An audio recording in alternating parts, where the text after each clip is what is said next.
Ова е барака број 16 на град Скопје. Барака за даноци, но граѓаните ја нарекуваат и барака за нервози. Тензијата овде кулминира кога во март на скопјаните им пристигнат решенијата за данок. И бизарни, и конфузни. Па затоа јавноста токму оваа администрација посочува како пример, но не добар, туку за тоа како не треба да функционира една јавна служба. Еден документ столче до столче патува по месец ден. Под хитно, стручни и одговорни лица за одредување на ставка данок. Па гужвите они ги прават. Гужвите сами си ги прават. За еден предмет доаѓам да го подигнам, доаѓам 2 недели. Не е крива администрацијата, туку луѓето се криви. Зошто мислите? Па не чекаат, броеви има дадено, може да ги си оди све поред, ама не го користат. Се пикаат преку ред, тоа е.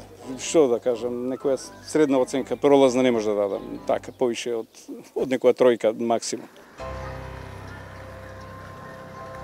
Но главните критики не одат на сметка на службениците на шалтерите. Револтот на граѓаните е најголем за оние што ги изготвуваат решенијата за данок. Имам платено за 2017, ми испраќаат повторно помена. Тие бараат данок на имот да се плати на нешто што овој се уште не е собственик. А истовремено и поранешниот собственик што ја продава и за него има решение за данок на имот и за овој. На едно решение ми стиже две различити суми. Иако ја, например, сум член на СДСМ. Ја не сум член на овакви раководители. Ја сум член на идеја, а не на незнаење. А од другата страна на шалтерите во барака број 16 има вкупно 40 службеници. Имаме некогаш по 900-800 странки и сакаме да бидат што пократко да се задржуваат на шалтерите, да не се создава гужва. Се сочуваме со секакви да кажам странки доаѓаат на шалтерите, бидејќи работиме со луѓе и најтешка работа е да се работи со луѓе. Сакаме странките да бидат задоволни.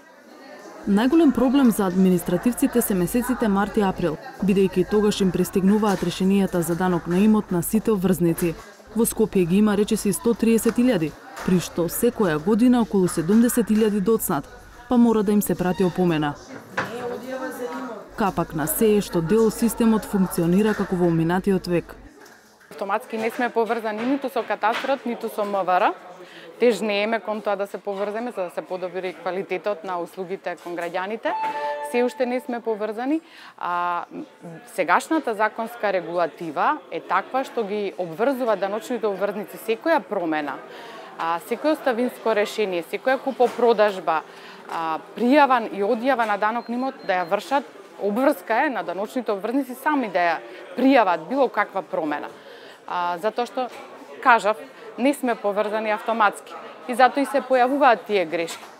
Тоа што имаат проблеми, Наков признава дека не е пречка да се трудат да ја подобрат услугата. Воведена е новина на двосменско работење на шалтерскиот дел во барака 16, со тоа што даночните обврзници можат во текот на целиот работен ден да пријавуваат или да одјавуваат да поднесуваат даночни пријави, да подигнуваат решенија за данок на имот. Тоа е една новина, работиме на другите новини со текот на времето. Се надевам дека ќе се подобри квалитетот на решенијата. Но оние од другата страна на шалтерот и не баш ги гледаат овие новини толку многу и се уште имаат критики за вашиот начин на работа. Критики имало и ќе има, меѓутоа работиме на подобрување на квалитетот на даночните услуги. Дека работата не е сјајна, потврдува и оваа анкета на социјалните мрежи на која се согласила и градската администрација. Прашалникот изработен од невладината асоцијација Зенит со европска поддршка ги прашува скопјани што мислат за целиот систем на данок на имот. Речиси да нема позитивен одговор. И самиот градоначалник нема високи оценки за администрацијата со која раководи.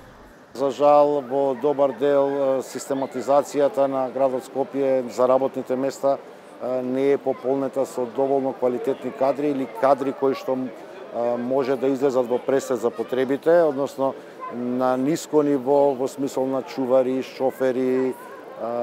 Градот е превработен, меѓутоа на постручното ниво имаме недостаток на кадар. Системот за даночни обврзници во градот, вели Шилегов, постојано се надградува, но крај на нервозите не треба да се очекува годинава. Очекувам гужбите во барака 16 некаде во текот на следната година да бидат надминати во смисол на поднесување. Градот Скопје е во постапка за набавка и на нова хардверска и на меѓутоа многу побитно на нова софтверска опрема. Воведувањето на новите софтверски решенија не водат полека кон концептот на Smart City, кој што исто така во софтверска смисла оваа година градот ќе го распише како тендер.